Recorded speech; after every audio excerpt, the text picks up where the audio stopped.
ito po yung bago nating application, Puzzle Dog. Ayan, ito yung free earning apps na kahit di mo kailangan mag cash in, mga free lang siya, pwede ka maka-withdraw through Gcash. Ayan, turuan ko kayo maglaro, tapos turuan ko din kayo kung paano mag-withdraw. Ayan, start muna tayo. May level 40 na po ako. Ayan, madali lang siyang laruin. Tap mo lang yung tatlong magkakamuka. Ayan.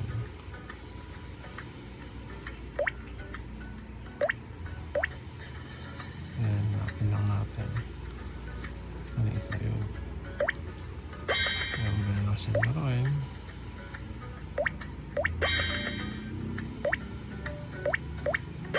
Ayan, tapos pwede mo siyang claim now. Makakuha ka ng coins, or kung gusto nyo naman na medyo bumilis, keep up lang. Yung ganun siya laruin. Tapos pakita ko sa inyo, baka lang muna tayo. Ayan, sa daily task naman, ayan, watch ads lang. Ayan, may makukuha ka rin dyan ng mga coins or real money or green money. Ito yun. Ayan, sa may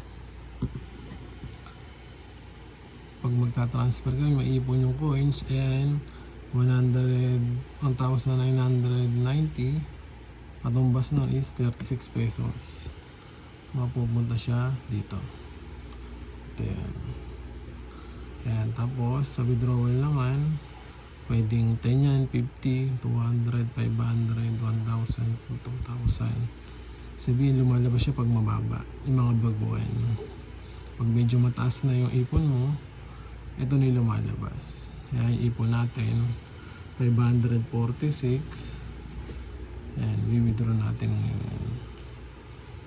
Tapos sa invite naman, optional lang. Ayan, try ko munang withdraw yung 546. Dito tayo sa may 500 pesos. Tapos ito yung Gcash natin. Ayan, pwedeng Lazada and Gcash o PayPal. Yan, nakalik ko na yung 500.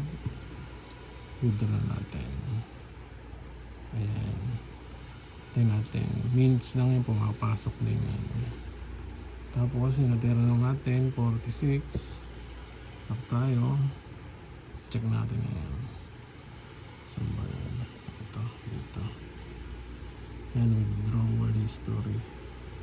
Ayan. Sabihin sa loob ng 24 hours, papasok na yan. Mga ilang minutes lang, papasok rin yan.